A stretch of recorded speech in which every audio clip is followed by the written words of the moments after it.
On the job, every minute counts. That's why Lowe's now has ProBlock Quick Dry Primer, expertly manufactured by Sherwin-Williams. Engineered for pros to dry fast and go on smooth for virtually flawless results that keep your job moving. It's available in oil and water-based, and getting it is easy. Order online by 2 p.m. and get free same-day delivery right to your job site. Lowe's, we help, you save. Orders placed after 2 p.m. will be delivered next day. Valid in select zip codes. Subject to driver availability. More terms apply. Sports Social Podcast Network, the biggest voices in sport. Let's take a look at some of the lineup. The England pod. If he plays regular minutes this season for Manchester City, he will re-emerge as one of the best players that we've got. The final word. Sure, whether stress fractures were a thing in the mid-70s in the same way that nobody ate avocados until 2005. Let's be having you. I love the fact that he's chosen that moment to go, do you know what? Now I'm going to do it. All on Europe's biggest sport podcast network. Find your next favourite sport podcast. Search Sports Social Podcast Network and listen wherever you get your podcasts. Sports Social Podcast Network. Verified comparison at content.sport-social.co.uk/comparison. 5, 4, 3, 2, 1, 0.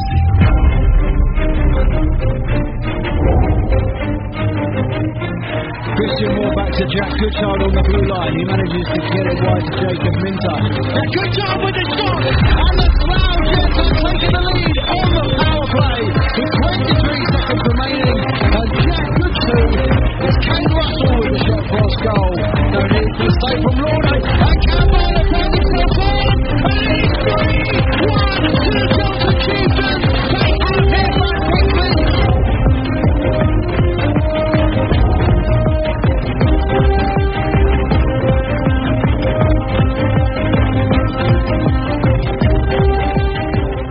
Hello and welcome to Zero Pucks Given, the UK Ice Hockey Podcast, hosted by me, Ben Hyde. And me, Katelin Piner. Katelin, how you doing? I'm good, how are you? I'm okay, apart from obviously last week's Last week, yeah. And we had no episode, which was a real shame, because not only was it a really good episode, I think we covered so much stuff outside of the games as well. Yeah, we did. We were probably talking for about an hour and 40 minutes. Yeah. It was gutting when you said, oh, I've lost it. I was like, oh, no. Because personally as well, I thought it was probably one of my best pods so far. Yeah. But technical shit happens, and here we are. Yeah, we did try to get it through. But what we are going to do, we are going to run through a couple of the things that we spoke about in last week's episode that never made it to air, because we think they need to be spoken about. Yeah. And one of them really does affect kind of where you come from in this arena, that the Oxford City Stars, there's light at the end of that tunnel now. There is. The England ice hockey account announced an email that Oxford City Stars sent to them about potentially getting a team back in for next season, and just sort of asking for people's help. I will read the email out. I'm just going to find it again. The post has gone quite far down since last week. So the big thing from it, before you start reading it verbatim, is that it appears that all hockey in Oxford is going to come under one umbrella. One umbrella, yes. And once I sort of read the email, I'll expand on that, because that's a massive thing, I think, for everyone in Oxford, because now we've obviously got Rising, so it's a massive thing for all Oxford fans as well. So yeah.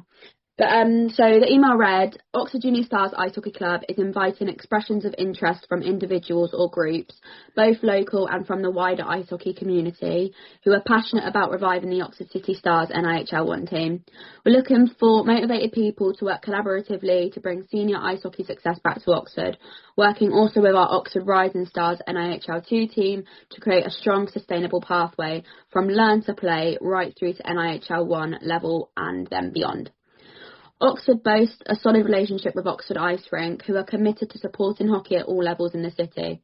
There is also potential financial assistance available to help with the setup and re-establishment of the NIHL 1 team.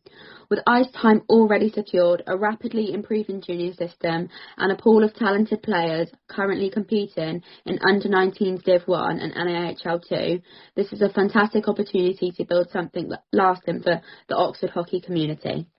You'll also have the support of our junior head coach, administrative assistance from Oxford Junior Stars and access to a dedicated team of matchday volunteers. The Oxford City Stars last competed in the 24-25 NIHL 1 season, and we're now focused on a sustainable long-term return to competitive success. And finally, for the first time, we have all ice hockey under one singular umbrella. So if you're ready to help shape the future of ice hockey in Oxford, we'd love to hear from you. And I think if you see the email, if you want to pop up a thing or not, the last sort of bit is in bold. I think that sort of speaks loud words, because I feel like, coming from someone that has been volunteering since Rising has sort of been a team, we probably haven't been under one singular umbrella. So it's nice to sort of hear that that is how it's going to be. Yeah. So, yeah. And the head junior coach there, is that Elsie? I'm pretty sure it is, yeah. So, I mean, from that statement then, could we surmise Mark Saunders doesn't return?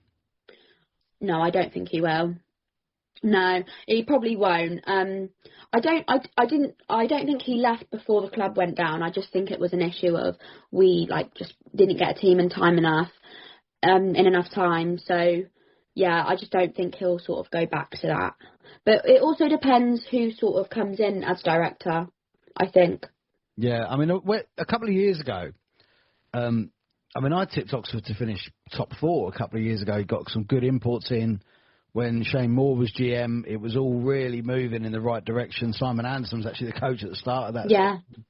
The likes of Dylan Hullaby and Darcy Flanagan coming in, and it was looking in really good shape. And there was just something about it just didn't click. And, yeah. It was such a sad sight to see. That obviously, I think that year was the year that you got the 3-2 win over Streatham, which will live. It was. that was my best moment as an Oxford fan. But yeah, something just didn't click, and it was just a horrible downward spiral for Oxford from that point, really. That was the ultimate high, was that winning against Streatham at home, and then it just went down. Yeah, it was a weird season, because you sort of go into games not really knowing how you'd perform. Like, as a fan and a volunteer, I weren't quite doing as much as I was last year then, but it was weird. And then Anderson left about January, I think, and then Shannon Taylor took over as part-time head coach, but then obviously became permanent, but then he had to leave anyways the season after. But yeah, it was one of them seasons that you sort of look at the roster and you think, oh yeah, that's gonna be great, better than last season, but it ended up not being like that, and it just sort of spiraled down from there. And I just think this break has been needing to happen for a while. So I think it is a positive, even though right now it's a negative because we haven't got senior hockey nice in Oxford. I just think it's needed to happen for better things for Oxford hockey. Yeah, and as the statement said, how well they're doing at under-19 level, the NIHL 2 side are having a fairly decent season. We discuss pretty much every week how competitive that division is. It's unbelievable. Yeah, it's very competitive. And I think you were there on Sunday, weren't you, when the Stars... Yeah, I was. It was a good game. I just think as well with being at NIHL 2, the whole claim of being a development side, I think that's where the singular umbrella bit comes in, because I don't think enough of the juniors are getting the chance at Div 2, which I can sort of see the point of it, because obviously you want to win things, but as a development side, that can't be your aim. You have to sort of put the whole developing ice hockey players that are sort of if Stars were still there, not good enough for NIHL 1, you need to put them into NIHL 2 just to give them that experience of division hockey instead of under 19s and juniors. So I think that's where the issue lays at the moment. So hopefully if we do get Stars return, that issue does stop. Well, I mean, for example, then, if we look at a couple of players in the roster for the Rising Stars this year, Danny Williams, Dax, previous City Stars players. Danny in last year played for Cardiff, of course, so, a bit of travelling involved for him now. We're not saying that those guys don't want to deal with the schedule of NIHL 1, but they will probably prefer to not travel as much to play that level. So they're playing an IHL2 level, so they can continue to play. Yeah. But not travel as extensively as if they had to go and play for a Cardiff or a Swindon or. Yeah, and that's another thing I completely understand. Like, I get the whole, like, and especially when, like, players are getting older, they're having families, they can't commit to NHL 1 because it's a big commitment. It would just be nice to see a few more juniors in, like, the squad instead of, like, 1 or 2 every week. Because I obviously there'll be juniors that probably aren't ready to play an AHL 2, but probably some of them are. Like, I'm not too sure. Like, I don't really know many of the juniors. I've never sort of dabbled into that sort of Oxford side of ice hockey. But I just think if you just give younger players just that bit more chance, that will develop them, and that's the whole sort of point of, I feel like, Rising. And I just don't think that is like how they're seeing it at the moment. No, and I think what this statement says is that there's going to be a pathway, and it's all not to copy Swindon, but Swindon's pathway is amazing. From the juniors into the NHL 1 team and then into the National League team. You know, they're putting on skills sessions in the mornings at the rink and things like that. That's something I think that Oxford should be looking at and saying, you know what, we can do that. We're a big city. We're a big university city as well, where you've got Eastern Europeans and North Americans going to that university.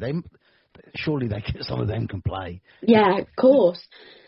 And I think that's another thing as well. Like, in their statement, they say that they've now got a good relationship with Oxford Ice Rink, which, again, like, I've seen so many issues between the rink and hockey, that we've got a new manager at the rink now, and she's brilliant. She's all for ice hockey. Put some plexi up. Yeah, please. But yeah, no, it's exciting to see sort of like this is the direction we're going back in.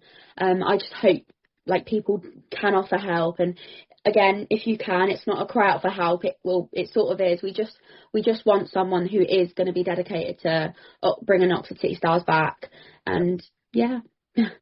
Well, as you said, the statement was released by England Ice Hockey.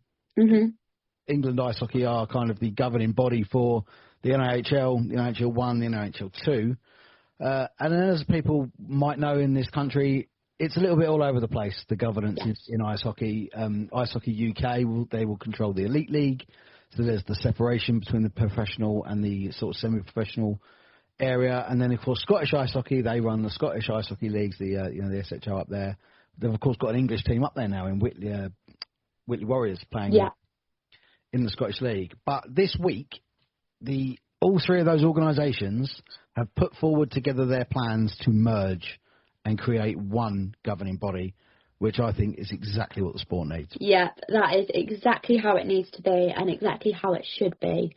If you're all under one governing body, it is the same rules absolutely everywhere. And I think not even just rules-wise, there's so many different decisions by all these governing bodies. If it's all the same everywhere, it will make players like understand things more, because say if they do change leagues and stuff, and they won't have to sort of like worry about like rules changing or things like that, because they do. I mean, a very small part of it is the DOPS. Yeah. That's a very small part of it, but DOPS works differently in England Ice Hockey, Scottish Ice Hockey. So the instance that we had over the last couple of weeks of the slash to the head up in Scotland, and then the stuff that was going on down south, it was all dealt with differently. And that's just the smallest part of it is the discipline procedure. But that to be all under one umbrella will make it a lot better. I think the growth of the sport will really, really be helped by being under one umbrella. Anyone who's not listened to it yet, please go back. I think it's about episode 174. It's one of the first episodes of ZPG 4.0 when Henry Starlands, who's the CEO of Ice Hockey UK, came on. We spoke through this merger and the ideas behind it. We also spoke about the NHL street hockey that they're pushing in this country. They're taking it into schools so that kids can try and learn the sort of the roller version of the game, which I know, back for Oxford, Simon Anderson was a massive advocate for roller hockey. Yeah. As is Ken Forshire. That Simon Anderson used to say, if it's good enough for Conor Bedard, it's good enough for everybody else. So, we're making moves in this country to make it a better game. And we've already got we're the most attended indoor sport in the country. So to be under one governing body, I think is definitely the way forward. And and I think as well, just with the growth of the sport in the last few years, like it's being heavily it is being heavily advertised everywhere, all over social media. Like everywhere you go, there is ice hockey in the country now, and it is just gradually getting such a big sport. But do you know what the thing is with that? And this is not me blowing my own trumpet or anyone else's trumpet. It's because of people like us. Yeah. Because the singular governing bodies are kind of all knocking heads, and instead of moving forward, they're staying in one place because no one can agree on anything to move forward. So hopefully this is the end of that, and they can stop butting heads and actually move forward as one, because the only things that have really been pushing the game forward are the independent media outlets. Yeah, they are. Ourselves, 4,000 and counting, banners on the wall, a view from the bridge over in Belfast, the Slapshot Syndicate in the National League. And that's what's really getting the name of the sport out there. And, that's what we all do this for. But it shouldn't be our responsibility to do that. Of course not. It shouldn't be. Like, we don't get paid for this. No. Like, governing bodies, that's their job. Like, they should be making this sport grow. They should be all agreeing. So people can just enjoy the sport for what it is. They shouldn't be clashing heads all the time. No, and moving forward with hopefully one governing body under the sport, something I'm sure that they will look at is capitalising on being the most attended indoor sport. Because the second place sport is over 1 million fans behind. And that second place sport, which some of you may have seen on our social media we put out yesterday, has been given kind of after a feasibility study to sort of show, would this work? The answer is yes, it will. To build a brand new all-purpose basketball arena in London for the London Lions. Now, we put out the idea, which a few other people had said, so I'm not going to take massive credit for coming up with the idea myself. I was kind of jumping on a bandwagon of what I'd seen. But there's got to be scope to make that arena dual use for ice as well, because I think that's the one thing that the Elite League is missing, is a London-based team. They are. When you think about it, down south, all they've got is... Who have they got? Guildford. That's it. Yeah, but that is it. And the thing is as well, and Guildford's quite an expensive area, so I'm sure the housing imports around there is not the easiest. That's been people's main kind of issue with the whole idea of having a London-based team. Where do you house the imports? We're not saying that it's easy. We're not saying it's going to be cheap either. But someone with the money that has an enjoyment of the sport needs to sort of put their hat in the ring here and say, we need a London team. We will, I said, hopefully someone might own, if anyone's familiar with East London, there's a place called City Island where there's 7 skyscraping apartment buildings all in different bright colours. Surely someone owns one of them and can, have a part in owning a hockey team and house the guys in that sort of setup, because I think that's the one thing where the sport isn't taken seriously enough in this country, because there's not a team in the capital city. There's not even a team in the second city, really. No, there isn't. Just outside of Birmingham and a city in its own right. That's the thing. When you actually do think about it, you don't really have actual just a London team. In general, we've got all the small little what would you call it? Little towns and all of that. You've got all of that for the lower leagues, but like you said, we haven't got a London-based team for the Elite League. And other than Guildford, where are people going to go for elite hockey? Yeah, because not everyone can travel all the time. So if you do enjoy hockey and you enjoy it at the elite level, and you live quite far away from Guildford, that's all you have. Well, I think from what I can surmise, looking at a lot of the plans and stuff that's gone into this feasibility study, they're looking at Docklands in East London. Yeah. Which, of course, where the former London Arena used to be on Canary Wharf. I mean, I don't think you were born, actually, when that was open. So we're going back a few years as to when the London Arena was still there. But that's a thriving area. It's a very, very multicultural area as well. A lot of Eastern Europeans, a lot of North Americans. So, hockey fans, people that come from hockey nations, that I'm sure would follow a team that goes there. I think one way to kind of prove that it would work was something, again, I suggested on social media, bring the NHL Global Series back here. Mm-hmm. Because it's not been here for a long, long time. And yes, if it's at the O2, 1 game, 2 games, whatever, yeah, it will sell out because there's enough hockey fans in this country. Yeah, of course there is. But you need to see the buzz around it, and the buzz around the game has changed. In the last 3 or 4 years, the buzz around the game in this country has changed. Yeah. Probably helped by our senior international teams doing quite well. The men have been up in Pool A, the women so agonisingly close to the Winter Olympics this year. So I think that's all helping, and that's all a good move forward. As Henry said when Henry was on for us, that the women getting that close was a bit ahead of schedule. They're aiming at 2030 for either the women, the men, or both to qualify for the Olympics. So for them to do as well as they've done was slightly ahead of schedule. Which is always good. It's always good. Always brilliant. Yeah, I think it's an interesting idea to see whether it's the return of the London Knights or whether they share franchise with the basketball team as London Lions. I think having like a London Lions would be so good because you could advertise the basketball at the hockey as well as the ice hockey at the basketball. Yeah. You can advertise, you can work together, and if it would be a thing of you have a basketball game and then have a hockey game and you get a ticket that's at a cheaper price for both things, you could easily do that. And I think there would be a buzz around it. It just needs to be advertised properly, and it wouldn't. I think if you go with the London Lions idea, you would just need everyone to work together.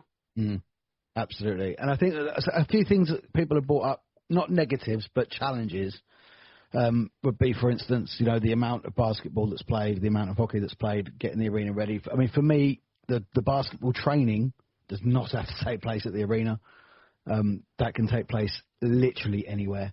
Everywhere. Every leisure centre has a basketball court. Yeah, so that doesn't have to take place in the arena. Unfortunately, ice hockey training, it does. Yeah, you can't. It's like football grounds. You don't train at the football ground. You train at a little sort of thing. Ground. Yeah, you train. Yeah. Ice hockey don't do that. So that would kind of be a challenge that they'd have to say, well, look, this is how it's got to be. The ice has got to be available every day for training, then you can cover it in the evening to do whatever, unless there's a hockey game. I think it's doable. It's just it's worth a conversation. It's worth keep pointing this out because eventually it might happen.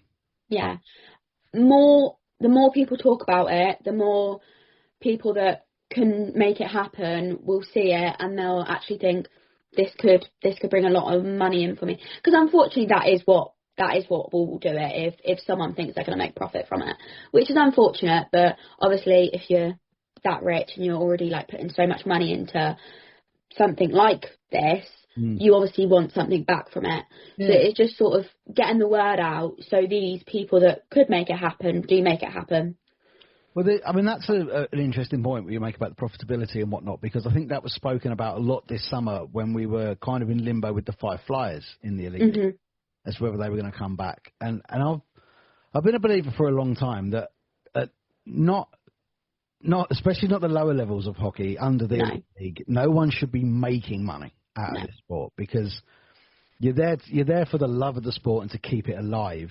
Yeah.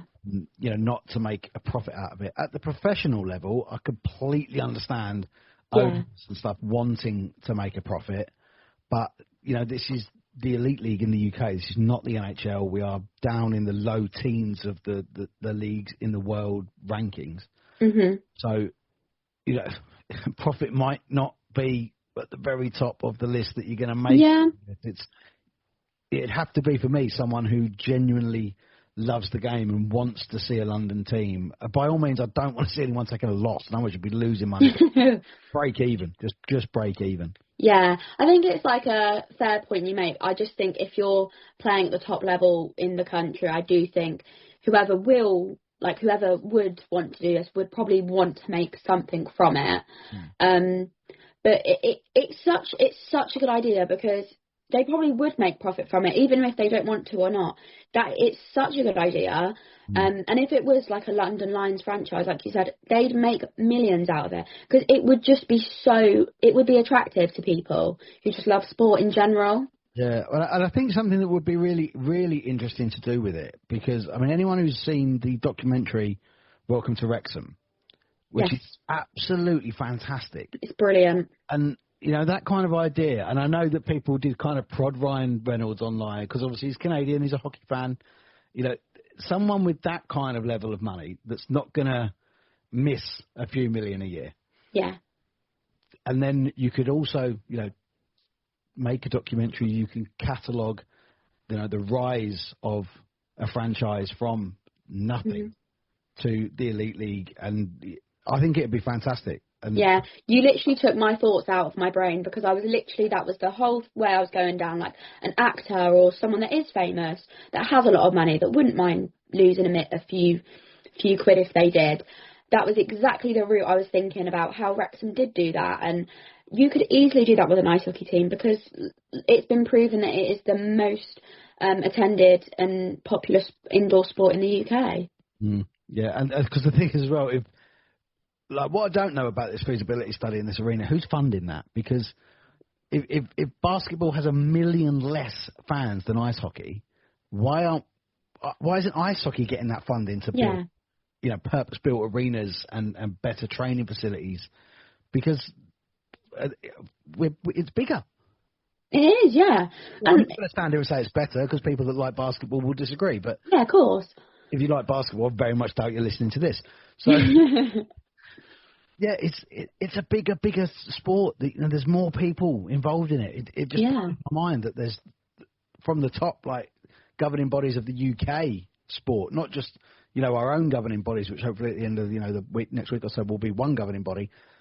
Hopefully then they've got the power to go to the main sporting governing body and say, look how well we're doing. You need to do something, yeah. Yeah, that felt very powerful. Yes, go on, Ben. I'm right behind you. Go hockey, go hockey. So, hockey, obviously we missed the weekend, which was a bit of a shame, because you were at a game, I think, and then I was at the Romford-Chelmsford game, which was terrific. One of the best goals I've ever seen live. A Cam Bartlett one-timer slapper from the circle, which was absolutely superb. Bottle went flying. It was amazing. But we discussed all that, and then it all went away. So we'll just move on to this week then. There was only 4 games in the Britton Division. Yes. And the legend that is Mr. Joe Scutts is having a couple of weeks off of NIH. So it's sort of a week to go back into, and we have nothing. We don't have our box scores. We have our posts that we put out weekly. We've had a lot of nice comments on, actually. People actually quite like them, that graphically they look quite good, and it's good detail. Yeah, that's all you. That's all you. It's just to get those scores out there, because normally the podcast used to come out on a Monday, and now obviously we're coming out on a Friday, so we don't want to leave people in limbo too long. Yeah, and I think as well it's been sort of a known thing that people go to the Zero Pucks Given page for the little roundups and little posts that you've done for like 3 years now. So yeah. Yeah, so we'll keep everyone in touch with the results, but we'll start with the Saturday night game that you were at. Okay. Because, I mean, by the way, I have had a lot of messages. This is the thing that I said this a couple of weeks ago. Because Katelin is now on the social media, that when she's sharing stories and stuff, people think it's me. And it's not. It's me, guys.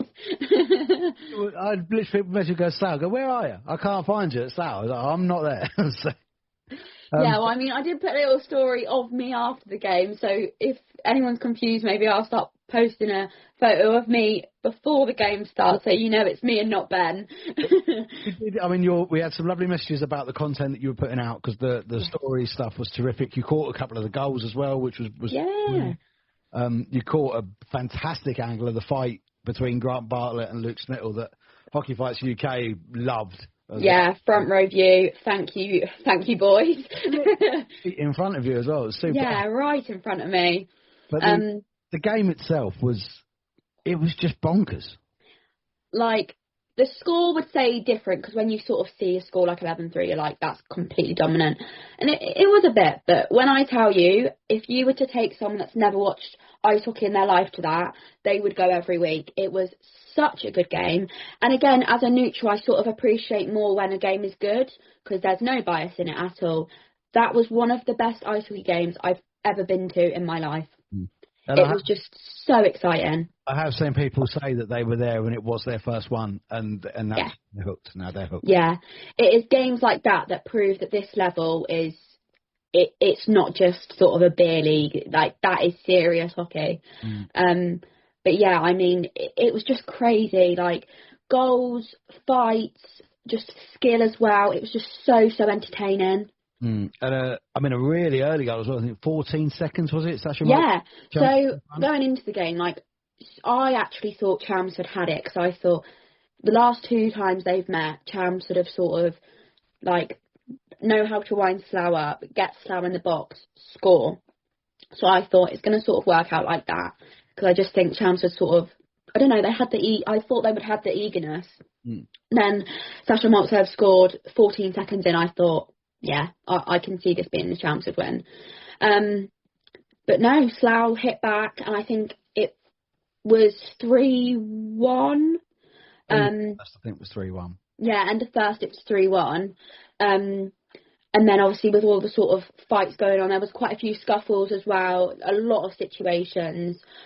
Discipline was heavy again, which again, it's sort of good to be a part of the game, because we don't want fighting to go out of the game. But again, some of the discipline was so silly. Like, I think it was at the end of the first, Connor Redmond got, I think it was 5+ game for spearing, which I'm not too sure it was the right call. But it was so silly. Like, he didn't need to do it, and then he ended up getting a game for it. So it's little things like that. The discipline sort of does need to still be worked on by these teams, because they are top teams with top players. But if their players are getting disciplined for silly reasons, you lose them. And I think that's where both sides sort of went wrong. That was the only sort of negative you got to take from both, well, for Slough, but for Chelmsford, they just lost their heads. Absolutely lost their heads. They went 4-1 down. And pulled it back to 4-3. Which it was very quick, very quick moments. I watching online, I'm thinking they're turning that around. Yeah. And as soon as that sort of fifth went in, you sort of start to see like the. Again, for every team, it's a turning point. If they equalise, different game. If they don't equalise and Slough score, which they did, they've lost it. And then there was, more disciplinary issues. And I've watched a few clips of this. I still cannot see what Callum Wells is ejected for. So, what it seems, from what I saw from my little point of view, so actually what happened was, I think it was Faye was in the boards and Luke Smittle just absolutely rammed him. And there was like a few players, like they were trying to get the puck in the corner, rammed him, like literally snapped him in half. And he was on the floor. You can see that in the video I took.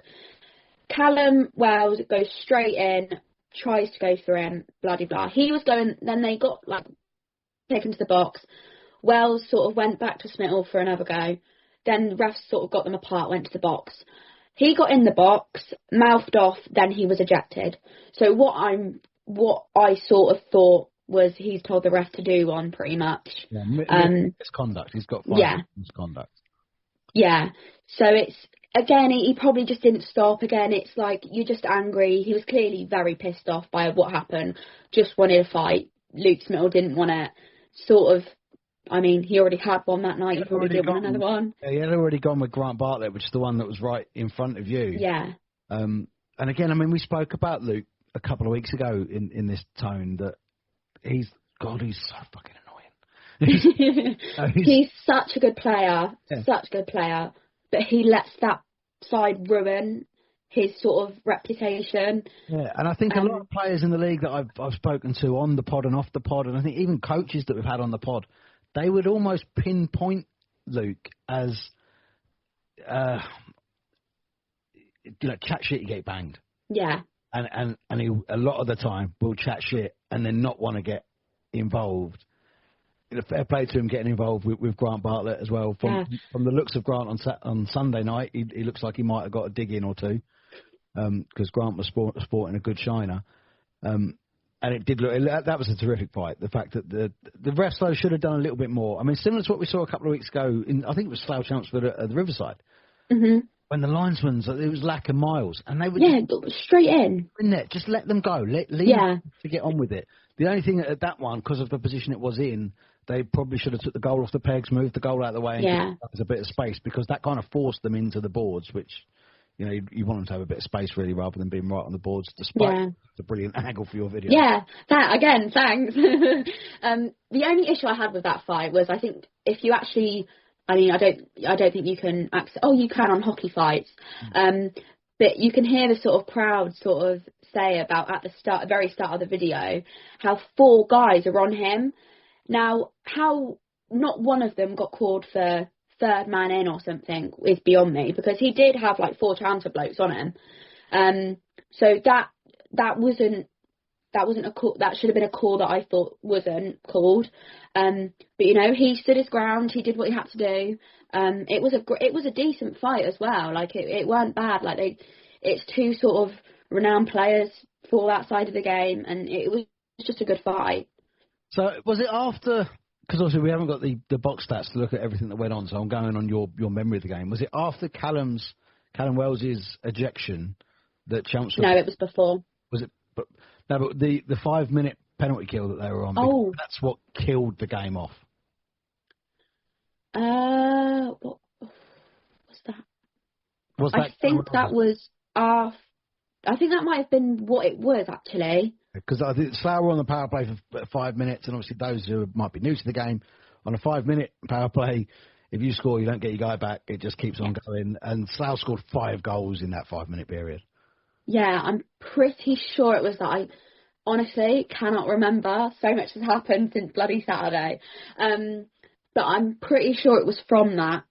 Because it was, because there was like 3D men for that whole sort of 5 minutes. Yeah. And he weren't one of them. So I'm pretty sure it was that. And then, I mean, timing wise, again, you'll have to rely on your memory for how this went on. But there was another ejection, and it came from the Chelmsford bench. And it was the same as Callum Wells' time. Yeah. So this is not something that you see very often in UK hockey. Cliff is a very passionate hockey man.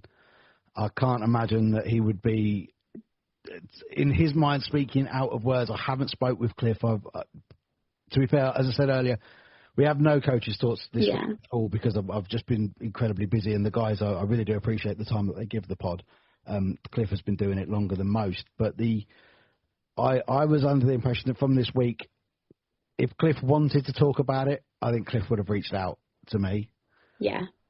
So I've left it with respect for Cliff, to be fair, this weekend. From all I've seen, I know there's a lot of like rumours going about, but from what I saw, that the reason he got ejected, he was really going at the ref. Which, again, I wanted to talk about the sort of level of reffing at this level, but he did go off at him. He clearly said something that the ref thought, nah, you're gone. Which is understandable. The ref has every right to do so. But going back to the level of reffing incident, I've got to say, he had a lot to do, but the ref of that game just did not have any control of it. Really? No control of it. And I think it's not just him, it's the issue of the level of reffing at an AHL 1. It's just not good enough this season. And I think a lot of the coaches think that too. You hear Mother saying it, you hear Cliff saying it. I think Ken might have said it a few times. There's just so many decisions that refs aren't making that should be made, and it can lead to an extra goal, which can change games, of course. But I just think a lot of the time now, refs are just thinking, I want a quick, easy game, let's go, I won't call much. I don't know, I could be wrong. They see it as obviously different game as probably what I do, but there's so many things that are happening that aren't getting called. Well, I mean, it's a role that, you know, none of us would want. I've always put my hand up. You know, we've had refs on the pod where I kind of said, look, it's not a job I would want to do. So made a massive respect to them for doing it in the first place. But the ultimate side of being a referee in any sport is that your primary job is to keep the players on the playing surface safe. That's your primary job. It's not to enforce the rules of the game. It's not to, you know, make these decisions, that decisions. keep the players safe. Yeah. Obviously, in hockey, that's a challenge in itself. Yeah, of course it is. Obviously, we've got the fighting element. Perhaps the guys that are getting involved in these fighting elements and trying to pull them apart early, that's what they're doing. They're going to that core value of I'm here to keep the players safe. Who knows? So, it's a really, really frustrating one because that's definitely a group of people in hockey that I never, ever really want to get on top of because without them, we have no game. Yeah, of course we don't. And fair play to every referee in any sport because, like you said, I wouldn't want to be a ref because no matter what you do, you're going to get abuse. No matter what decision you make, you could have a great refereeing game, but one decision that you make that a fan don't like, they're on top of you, which I get. But just when I'm going to watch all these different games and seeing all these different refs, like I just think sometimes it could be like just they're having a bad day or whatever, and they just can't be asked. It's just one of them things. I just don't think things are being called that should be called. But obviously, I'm not a referee. I don't know what their sort of like rules are going by. Like, there's obviously so many scenarios that happen in an ice hockey game, and every person views it differently. But yeah, I just think it's sort of something that's sort of come up a lot this season, especially coaches' thoughts. A lot of coaches are sort of saying it too. Yeah, I mean, a lot of the stuff aside, you kind of really have to appreciate the ferocity of Slough and how they put Chelmsford to bed in that 5-minute period that they had. They really did put that game to bed, which, they're such a good side at doing that. Again, they've had a bit of a stuttering start, at the start of this season, but yeah, they're back on it. Sides for sure. And yeah, I mean, it's going to be entertaining when the top sides meet. It is. I mean, I was not expecting, if any of them was to win, I was not expecting an 11-3 win. It was just complete, like I said at the start, I've like talked about this, Chelmsford lost their heads. You saw it about 6-3, you sort of saw, that was it, they were gone. And also there was just so many goals, just no one was stopping. Like Ross and then Brandon Stones went in. Just some of the goals that, I mean, IHUK's goals were gorgeous. Benny Lee Newman was brilliant. If we do Stars of the Week, I'm putting him in there. That's again, it's just something that it just slips our mind. Yeah, I'm so busy, I can't keep on top of everything. But it was. I mean, I haven't gone to a Slough Chelmsford game yet, but you can tell, obviously, from the scoreline, but I can tell from what I've heard from the game that you went to, Slough completely got their payback. Yeah, they flipped the script, didn't they? And as you say, hugely. Chelmsford last time at the Riverside really did disrupt their rhythm and got under their skin, and yeah, they flipped the script this time. Yeah, they just did it twice as hard. Yeah, so 11-3. In the end, and as you say, I mean, a lot of the goals, as you say, particularly Juha Lindgren's goals and that really fantastic finishes, but it's gorgeous.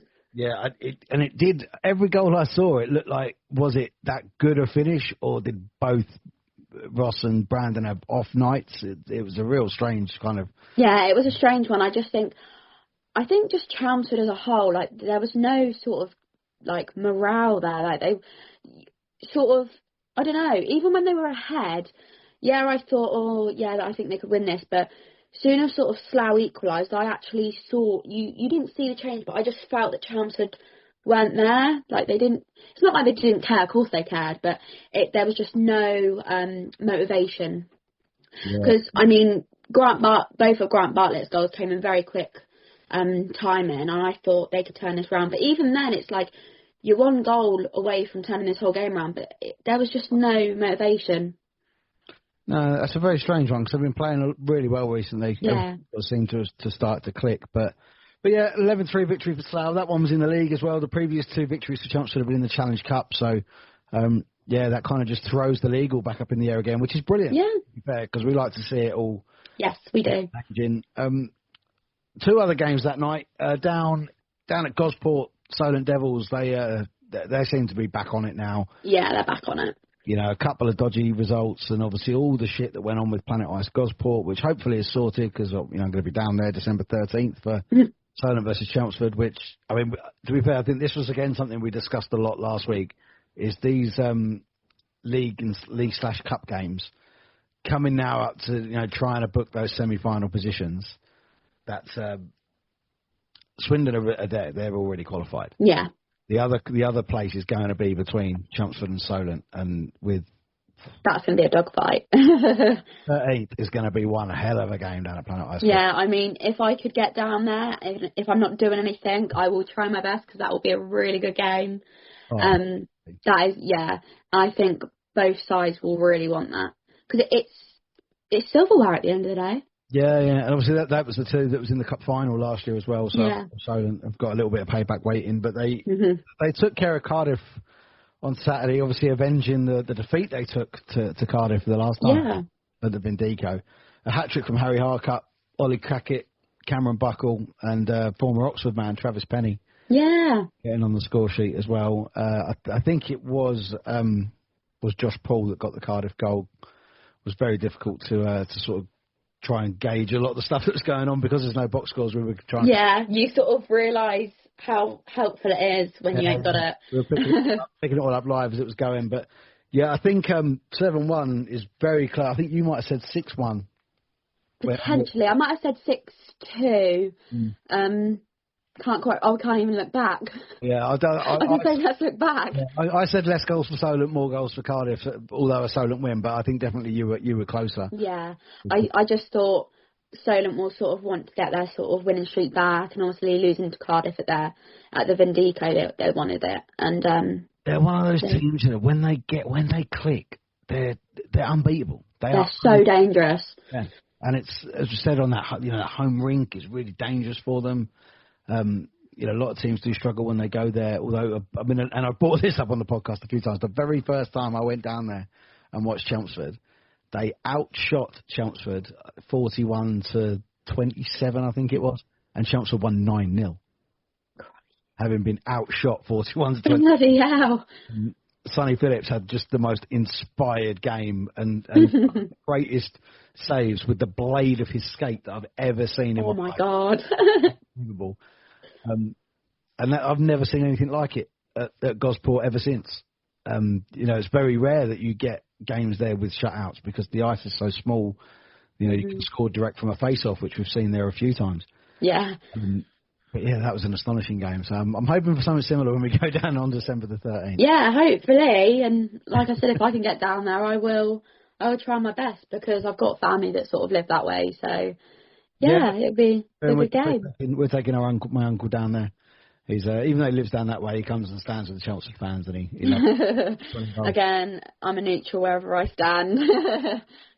The other game then was up at the Link with Swindon facing the Streatham Redhawks, and that's I think if you look at 4-1, you say fair enough.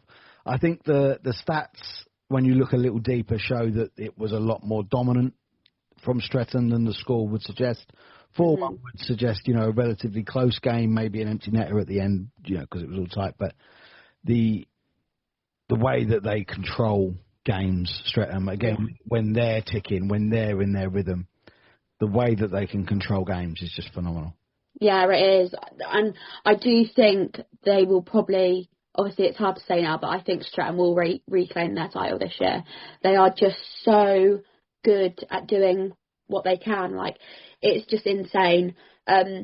Again, sort of, if you're saying that the stats are very dominant, it's clearly a great game from Ben Clark-Leach, as per usual. Isn't it always?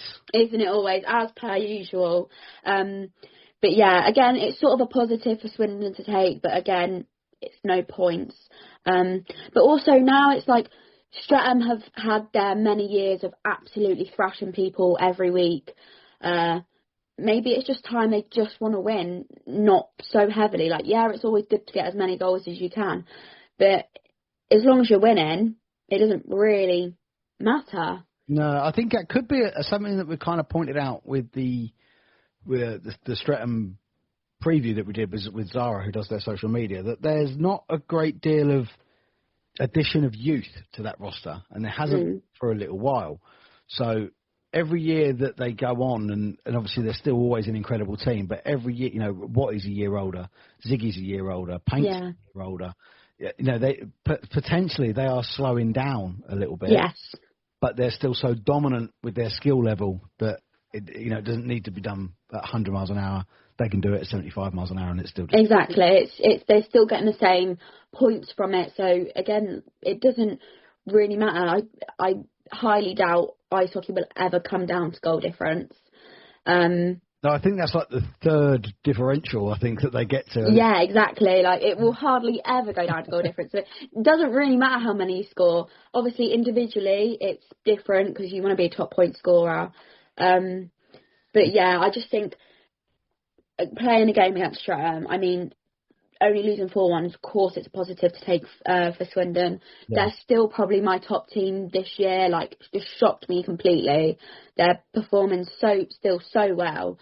I know they haven't picked up a point for a while, but they've had like not an easy run of games. No. So hopefully they do sort of. They're still impressing. Exactly, they're still impressing. And I think that's what their aim was to do. I mean, again, it's their second league as a team, so they're doing really well. I think because the episode was lost last week, we put the coach's thoughts out as a video on the socials and on the YouTube, and it was Cliff talking about the game between Chelmsford and Swindon on the Sunday that really said, like, yeah, they've been a real breath of fresh air this year there, and they've been a real shock team, which has been terrific for the league. Yeah, it has, and again, we've said it in previous episodes, it's just nice to have someone different. Yeah. Because you always have the typical sort of top 4 teams. When you're adding Swindon into it, it's completely different. Like, they've really changed the way they're playing. Like, last year, you could tell they were sort of a team that had just sort of formed, but it's different, and it's nice to see. Yeah, and you could certainly see signs of that last year that have come to fruition this year. So on to the Sunday, there was just the one game down at the Vindico where Chelmsford made the long Sunday night trip to Cardiff and got the little bit of a monkey off their back with regards to the result the night before. Yeah. Took a 6-1 win, a couple of goals for Maltsev, a couple of goals for Saw. First goal of the season for Ben Beldikos. Mm-hmm. And Holden Barnes-Garner getting in on it as well. I want to talk about Sasha Maltsev because... Wow. I mean, I've been a fan of this kid since the very first time I saw him. I think Mark Saunders brought him to Chelmsford, best part of 4 years ago. Yeah. I think he was 17, 18, fresh out of Ukraine. His dad's a lovely man. He always keeps in touch, letting me know that everyone is safe over there because they're still living in the Ukraine. Family, yeah. But, tells me about the stuff that he'd done as a kid, his coaches and what they'd said about him and the level he always thought he was capable of. And, now that he's really used to the game in this country now. Yeah. We are really seeing the best of this kid now. He is just insane. I'd go up to say, like, he is probably Chelmsford's sort of best player. Obviously, it's hard, saying you've got the Bartletts, but the skill that this boy shows and what he does is just insane. And again, he's not just good on the puck, he's good off the puck as well. Like, he knows where to be and when to be there. It's all of that. Well, it's something we said last week, again, in the episode that was, lost in the ether forever, that move at Chelmsford in the lines where Sasha Maltsev is now playing in line one with Grant Bartlett and Cam Bartlett, that's been terrific, not only for Sasha, but for Chelmsford as a whole, because the 3 goals they scored on Saturday all came from that line. Yeah, cool. Yeah, it did. And I think that's on Saturday. Slough knew exactly how to stop that. And that's why they lost. I mean, Sasha still had a great game. He was probably one of Chelmsford's best players, but Slough knew how to stop him and where he was going to be. So that's why he didn't get 3 goals. He did take man of the match both games across the week. Yeah. To be fair, quite a rare thing in hockey in the UK for someone to get that 2 days on the trot. Obviously, a lot of players that play. So, yeah, terrific stuff from Sasha. He always knows the door is open to come on here. I know the language barrier was always a bit of a problem for him, but the door is always open for Sasha to come on here. And I say the other side of that move for Chelmsford to move in the lines was Alan Lack moving back to line 3, which has really ignited line 3, to be perfectly honest, because of obviously Alan's passion and his fire, and he just chases everything. He just does not stop. I mean, Cliff's used to say, I can't remember where it was. It might have been on air, it might have been off air. I think it was at Ali Pali. He said to me that he's like, every time he comes back to the bench, it's like he's just been on a tour of Afghanistan.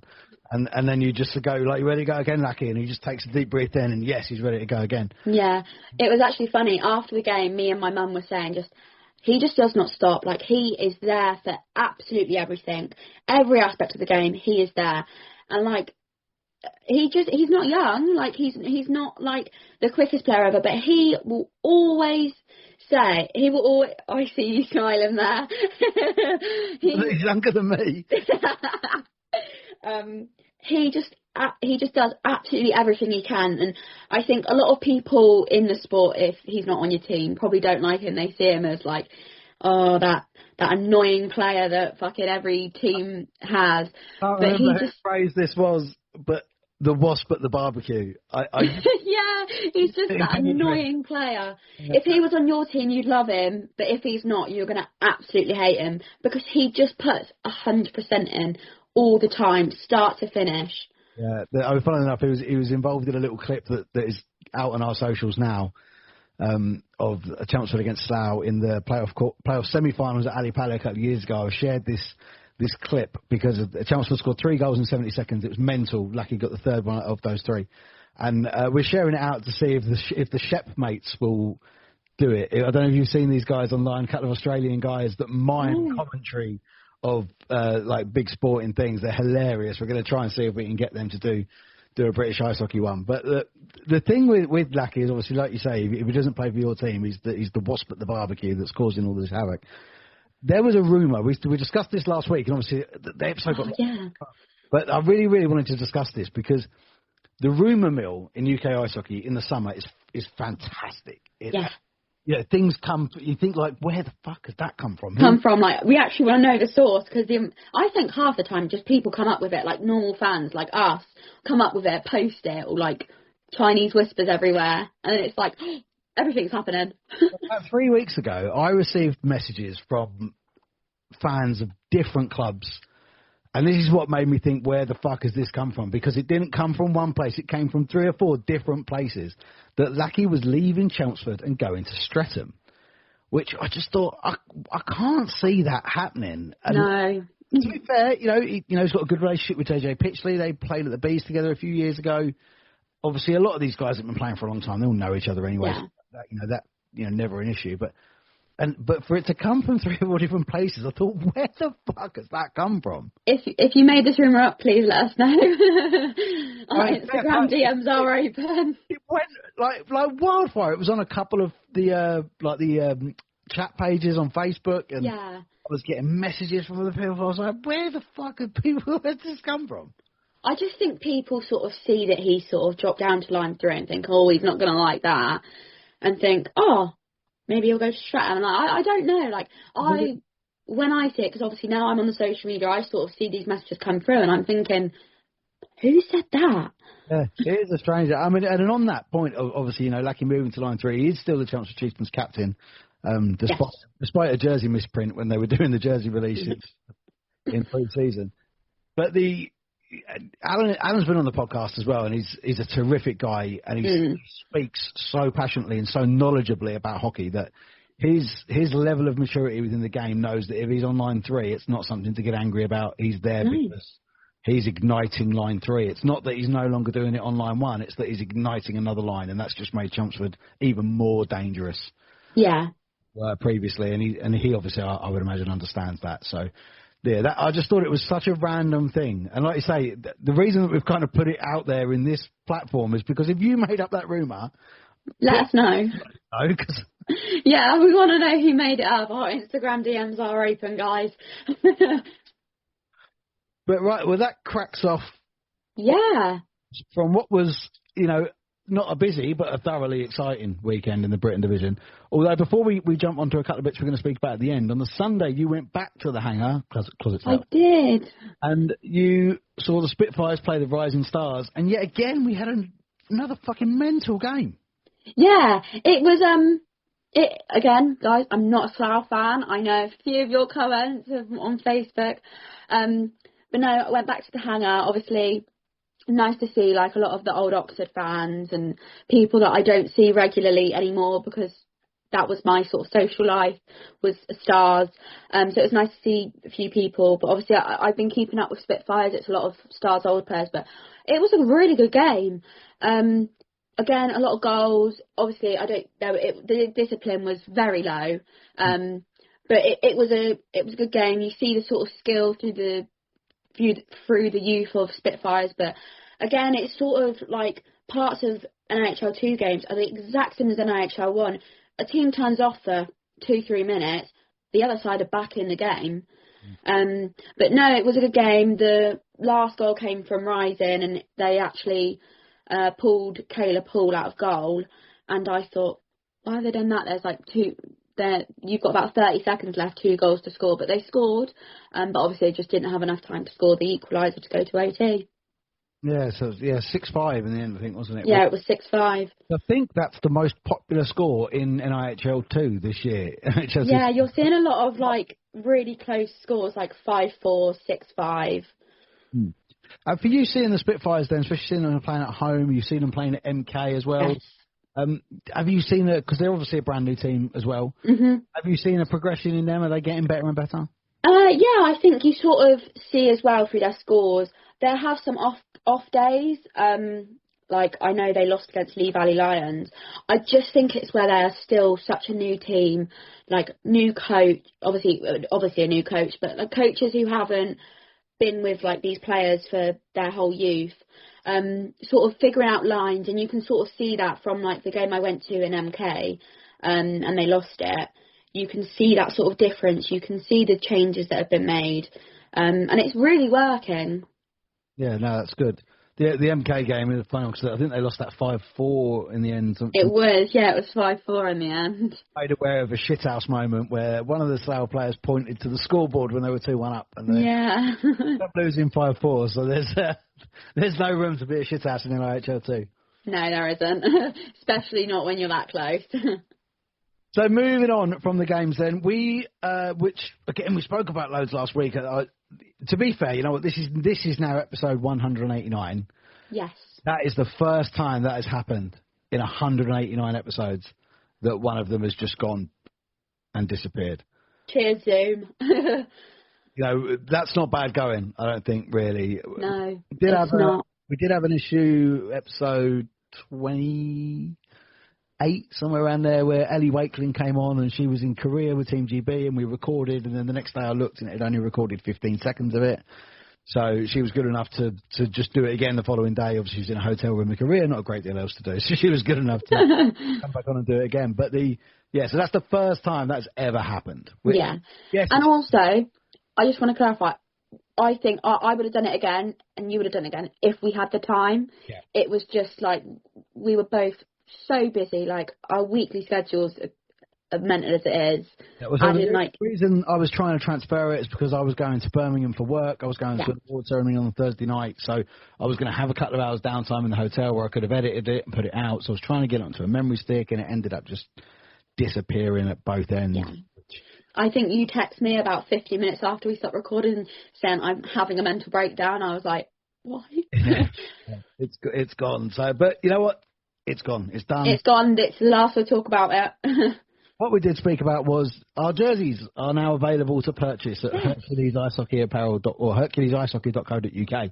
Yes. And a massive thanks to Hercules Ice Hockey Apparel for making these jerseys there. I think they look absolutely incredible. They are gorgeous. I literally cannot wait. Can't wait to see one in the flesh. Yeah. I think I said it last week, but obviously my hotels for Sheffield, for Steel City Showdown are booked. That jersey will be on my body the whole weekend. Katelin will be very easy to spot, and no one will be able to get away from her with her roving little microphone. Yeah. Everything that we need there. So and the last order date for Christmas, if you would like to get this jersey as a Christmas present for the ZBG fan in your life, is Monday, November 24th. No later than them, otherwise they cannot guarantee Christmas. It will be in time for Christmas. And we may be doing a giveaway at some point where we're going to give away a jersey with 0 pucks given on the back of it as well. Yeah. So, keep your eyes peeled on the socials for that. The other thing coming up, which is now, I think you said to me we're probably looking at February time. Yes. Depending on how we go with guests and whatnot. Is episode 200. 200. 200. And can I say, for everyone who's watching, I'm pointing at Ben right now, Ben has done all of that. On his own. I've been here, I think this is my 7th episode. So 200 episodes is insane, but that's not my 200th. That's Ben's 200th. It is an insane record to have. Yeah, we did. Obviously, I think when we first started, we were 1 episode a week. They started. The first episode was 5 minutes long. Yeah. The second episode was 12 minutes long, and then Here we are. We started having 3 guests on every episode. They were going up to like 2 hours, and then second season we started splitting up the guest episodes and the roundup episodes. So we were doing 2 episodes a week, which was just an insane amount of work from my end as well. And then, I wanted to. Last year was exactly the same: 2 episodes a week, guests every week. And the roundups, all the coaches' thoughts, which at one point last year we actually had every single coach available from that weekend, had their thoughts on there. I was made aware that's the only podcast in the world that does that when they cover a sport and they cover one league, that they have the thoughts of every single coach. So that was incredible. We obviously had the Bronze Award from the Sports Podcast Awards last year as well, which was mind-blowing. And all the stuff we've done with England Ice Hockey at their showcase events is... I can't thank everybody enough for also being a part of it. As you said, obviously it's, I do it all, but everyone that listens is a part of it. And, moving into next week, we're not going to be doing an episode next week. No, we're not. Neither of us are here. I'm not in Oxford. I'm not in England. So I think we'll do a little I think we've agreed we'll do a little live thing if we can. We might be on Instagram Live for a little bit. But the chances are we'll both be inebriated at some point. So yeah. Not too sure how that will go. But we will have another episode coming out at the end of this week. So episode 190 at the end of this week will be Christina Ashley from the Cambridge Cup, which I'm absolutely buzzing for. We did have to push her back a week because of a scheduling conflict. But I think that's going to be really, really good. It's the second time Christina's been on. She came on when the Kodiak sort of first became a team with George Alley, who's the head coach down there. But, yeah, this time we're just going to talk about Christina and her journey. Her career, yeah. It'll be nice also to have my first female guest, sort of someone to correlate with. But no, it'll be really nice. And I'm really excited to sort of dabble into women's ice hockey more because I've always said that I need to more. So it'll be really nice to talk to her. And then coming up into December, we'll have our final guest episode in December where we're going to be joined by someone from the United Arab Emirates, which you may not think is a hotbed of hockey. But it is. But it's growing out there. It's one of those places that's, genuinely anything that they want to go big in the Middle East. They will make it big. What Saudi are doing with boxing and sort of stuff like that. So we're going to be joined by a chap called Artem, who is part of the UAE national ice hockey team. So he's a player himself. But he also represents ATHL Dubai, which they put on tournaments. Sort of, I don't think they're 3-on-3, but they're all small-sided. I just think it's maybe shorter game tournaments, round-robin tournaments in Dubai. I think they've done one in Canada.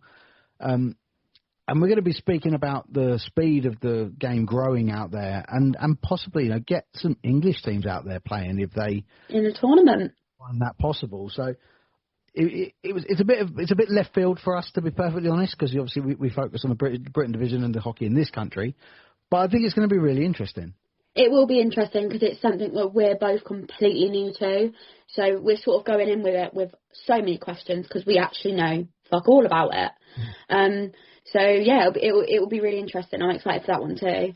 Yeah, it'll be terrific. But so as we come up to episode 200, what we're after is suggestions. Yes. What we think is we will perhaps hire a podcast studio somewhere, do a proper sit-down, face-to-face, all the production value that you don't normally get from me. Yeah, we're just on a little Zoom call. Although, to be fair, the YouTube videos I think look really good, but that's just me blowing my own trumpet a little bit too much. But No, never. But I think we want a guest, don't we, I think? Yeah, I think it'd be good to sort of obviously do a face-to-face podcast, but then also have a guest on as well. So it's just sort of seeing where we can get a podcast studio and who sort of lives nearby or is willing enough to travel to come and talk to us. But I think if we get some suggestions from people of who they would as the guest for episode 2, or guests for episode 200, and then if we can make it happen, we will. Yes. And if there's enough people that want it, I'm sure the people that are the focus of that little vote would want to make it happen as well. Hopefully so. Anyway, because and I'll also say that we'll put an Instagram story up to put suggestions in, like a comment box. Yeah, absolutely, because we say as many suggestions as you can give us as well. Because like the social interaction over the last month or so has been terrific. You know, the number, it's fantastic. 250,000 hits. You know, in the past month. It's it's mental to me because like little Katelin, who just watched ice hockey for her whole life, like 250,000 people are viewing, like just me and Ben talk about ice hockey. It's crazy. Yeah, it's again another sign of the growth of the sport in this country. Yes, exactly. And so, as I said, we won't have a roundup episode next week. Coming out later this week is the Christina Ashley episode, and then we'll be back the following week, as will Mr. Joe Scouts be back the following week as well. So I hope so. 1st of December is the first ones that are going to be out. Brilliant. It's I'm missing that weekend as well. So we're both away next week because you're following Crystal Palace abroad. I am. I'm European Adventure. Crystal Palace Ultra. Yeah, no, I'm going to Strasbourg. It's a sort of my first European away day, so I will be. On a Wednesday night instead of filming, I'll be pissed at the Christmas market. And I'm going to Memmingen in south east Germany for work, so I will be working all day and drinking all night. I think. Yeah, so that's our plans for next Wednesday. And then I'm going to Verona with my wife and my daughter over the weekend, so I'm not seeing any hockey that weekend either. Lovely. Nor will I, because I think I won't be coming back. I don't come back till Friday, but I'm staying in London Saturday, Sunday, so I doubt I'll get to any hockey. But we'll have a very brief discussion about it then by looking through the box scores. Yeah. Then of course we'll have the interview with Artem from ATHL Dubai. So it's a couple of weeks, and then we're on the countdown to the C word. Christmas, and I'm already there. Excellent, Katelin. Thank you so much for your time. Thank you, everyone. Yeah, thank you for your time. Thank you for listening. I won't see you next week. We'll see you later this week with Christina. Yeah, later this week. This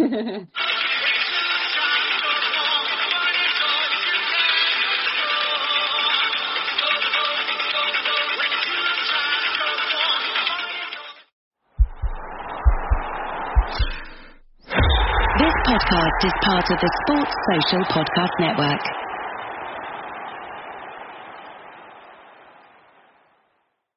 The holidays mean more travel, more shopping, more time online, and more personal info in more places that could expose you more to identity theft. But LifeLock monitors millions of data points per second.